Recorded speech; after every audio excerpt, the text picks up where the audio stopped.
አሁን ደግሞ በየሳምንቱ ጥሩ መልእክትን የሚያስተላልፉልን እህቶቻችን ብሌንና ማያዬ ለዛሬ አዘጋጁልን መልእክት አለ። ተከታተለን እንመለስ።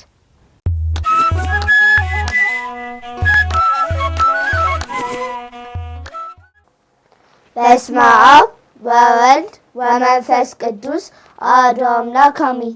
ሰላም ጤና ይስጥልን። በመላው ዓለም የምትገኙ ውድ የእግዚአብሔር ልጆች እህቶቻችንና ወንድሞቻችን እንደምን ሰነበታችሁ? ደህና ናችሁ? እግዚአብሔር ይመስገን እንዳላችሁ ተስፋ እናደርጋለን።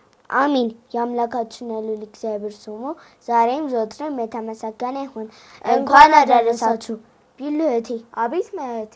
ለዛሬ 14ቱ እንስሳ ለልጆች እንንገራቸው። እሺ። ህዳር 8 ቀን የ40ቱ እንስሳ በዓላቸው ነው። እንስሳት አንልም አይደል? አዎ ትየለችም 40ቱ እንስሳን የምንለው እነርሱም የእግዚአብሔርን መንበር የሚሸከሙ ሰረገላዎቹ ናቸው። ወንጌላዊ ቅዱስ ዮሐንስም ይህንኑ በራእዩ ያየውን ሲመሰክር እንዲህ ይላል። በዙፋኑ ፊት ብርሌ የሚመስል የብርጭቆ ባህር ነበረ። በዙፋኑ መካከል በዙፋኑም ዙሪያ 4 እንስሶች አሉ። እነርሱም በፊትም በኋላ አይኖችን የተመሉ ናቸው። ፊተኛውም እንስሳ አንበሳ ይመስላል። ሁለተኛውም እንስሳ ጥጃን ይመስላል። ሶስተኛውም እንስሳ ሰብን ይመስላል። አራተኛውም እንስሳ የሚበር ንስርን ይመስላል። ለእነዚህም 4ቱ እንስሶች ለእያንዳንዳቸው 6 ክንፎች አላቸው። በሁለንተናቸውም አይኖችን የተመሉ ናቸው። ቅዱስ ቅዱስ ቅዱስ የነበረውና ያለው የሚመጣውም ሁሉን የሚገዛ ጌታ አምላክ እያሉ ቀንና ሌሊት አያርፉም።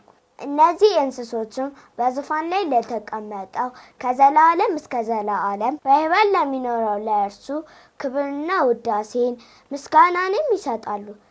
የዮሐንስ ራእይ ምዕራፍ 4 ከቁጥር 6 እስከ 9 በማለት ገልጿቸዋል። ስለ 40ቱ እንስሳ ልዕልናቸውና ክብራቸውም ከብሉይና ከሐዲስ ብዙ መጻሕፍት መስክረዋል። መሐሪና ይቅር ባይ እግዚአብሔርም ስለ ሁሉ የሰው ፍጥረት ይለምኑት ዘንድ ቀራቢዎቹ አደረጋቸው። ገጸ ሰብ ስለ ሰው ፍጥረት ይለምናል። ገጸ አንበሳ ስለ አራዊት ይለምናል። ገጸ ላህም ስለ እንስሳት ይለምናል። ገጸ ንስርም ስለ አዕዋፋት ሁሉ ይለምናል። ከሰማይ ሰራዊት ሁሉ እነርሱ በእግዚአብሔር ዘንድ በባለሟልነት እጅግ የቀረቡ ናቸውና። በዚህም ቀን በዓለሙ ሁሉ በስማቸው አብያተ ክርስቲያን እንዲታነጹ በዚህችም ቀን መታሰቢያቸው እንዲደረግ የቤተ ክርስቲያን መምህራን አዘዙ።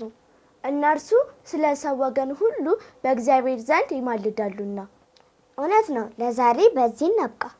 በተጨማሪም ደግሞ መጽሐፍትን አንብቡ፣ ጠይቁ የሚሉን መልእክታችንን እንዳትረሱ። እሺ ጎበዞች። ሳምንት በሌላ መልእክት እስከምንገናኝ ድረስ ሰላም እግዚአብሔር አለ።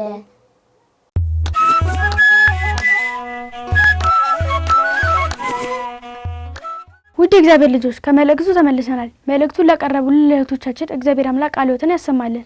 አሜን።